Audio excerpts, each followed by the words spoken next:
The Monday mailbag is back, everybody. I know it's been a while, and a lot of you have sent things into the inbox, emails for us to look over the past few weeks. Let's start with an email I got about our dogs segment last week. There were so many stories about dogs in the news, we had a little fun with it. We even created a new, let's just call it totally ridiculous, little open woof woof of the little dog that helped us introduce the whole thing. Marion sent me a video of her dog, Barley, who really enjoyed the segment, glued to the screen, can't get enough of it. Barley was locked in until a very specific moment when my face came on screen, and then he just left.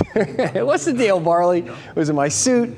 My hair? What did I do? I want you to give me your viewership back. Either way, thank you for the email. That was really cute. Thank you for sharing it. I did hear from quite a few of you about our story on ultra-processed foods, and we talked about a lawsuit that's claiming that the food companies are using the same playbook as big tobacco to get these foods into your hands. We also talked about why processed foods are a problem in the first place, and you can find the full story on WRAL.com. But I got this email from a guy calling himself Rooster Rob. He wrote, "Recently, a friend steered me toward an app, Yuka, that scans the barcode on many food products and provides a rating on the product. When on shopping trips, I scan just about everything I consider purchasing." So it just so happens that I also have this app and use this app all the time. Just the other day, I scanned like 2 or 3 different packages of bacon. They were all 0 out of 100. I kept checking. I needed to find something that was healthy with bacon. Jif peanut butter got a 2. I did find some chunky peanut butter from Teddy's that got a 69. Not bad.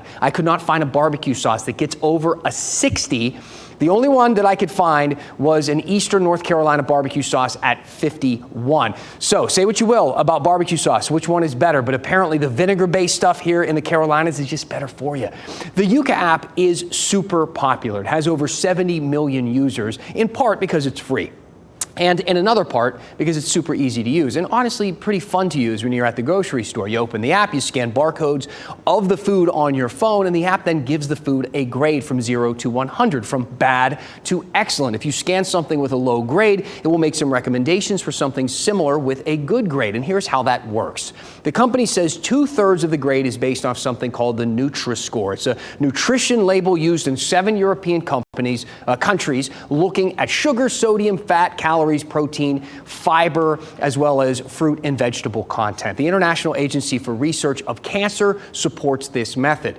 The last third of Yuka's grades looks at the presence of additives. So everything from preservatives to food coloring to flavor enhancers, all that sort of stuff. And there are dozens of them. Some are higher risk than others. Food with higher risk additives can only get a maximum Yuka score of 49. And when you scan a food, Yuka will tell you which additives are inside that food. It's pretty useful, but there are some criticisms. A nutritionist with the World Cancer Research Fund wrote that just because a food contains certain additives, it doesn't necessarily mean the product is bad for you. We should pay more attention to the amount of saturated fat, sugar, and salt it contains. It's our overall diet and lifestyle that by far has the biggest impact on our health. In other words, Yuka is a helpful tool. It shouldn't be, though, your only source of information when it comes to deciding what you and your family eats. Hey, let's move on to an email we got about our long-form piece that we did on tornadoes in Eastern North Carolina. You can find the full story on the WRAL YouTube page. We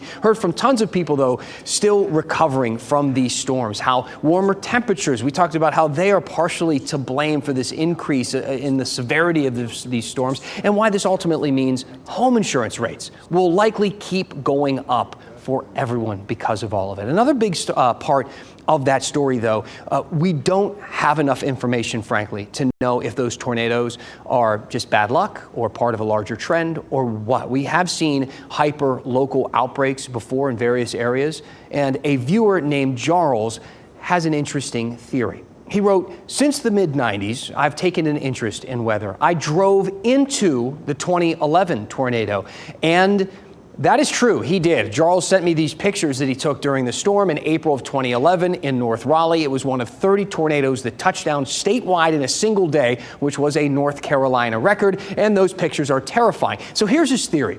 Charles proposed that the Piedmont Trough has had my attention, he says. That's why I think I-95 to the Warsaw area gets storms that create tornadoes. It's interesting, but is he right? We brought that idea to meteorologist Kat Campbell, and it turns out the Piedmont Trough is a real thing. It's a weather effect unique to us here in North Carolina, forming in the summertime between June and August. It's similar to a sea breeze, kind of blowing in that warm air from the coast, forming a trough of warmth. Our soil type heats up differently and helps to enhance the small divide in the air masses. This graphic here shows where that trough has taken form in the past, and you can see right there in eastern North Carolina. This effect does create the ingredients for more thunderstorms, but the National Weather Service office in Wilmington says that's about as far as it goes. They write, these phenomena do not in themselves determine the severity of storms. So is the Piedmont Trough a real thing? Yes. Is it the reason behind the tornado outbreaks in eastern North Carolina? It's unlikely. Again, we still can't be sure that there is a larger explanation for this outside of warmer temperatures across the board and possibly some really bad luck at times. All right, how's that for a Monday mailbag segment? Any other questions about these topics or something else that you would like to see us dig into here at 7 o'clock? Send me an email, dan@WRAL.com. Tell me what's on your mind, and we will go in depth.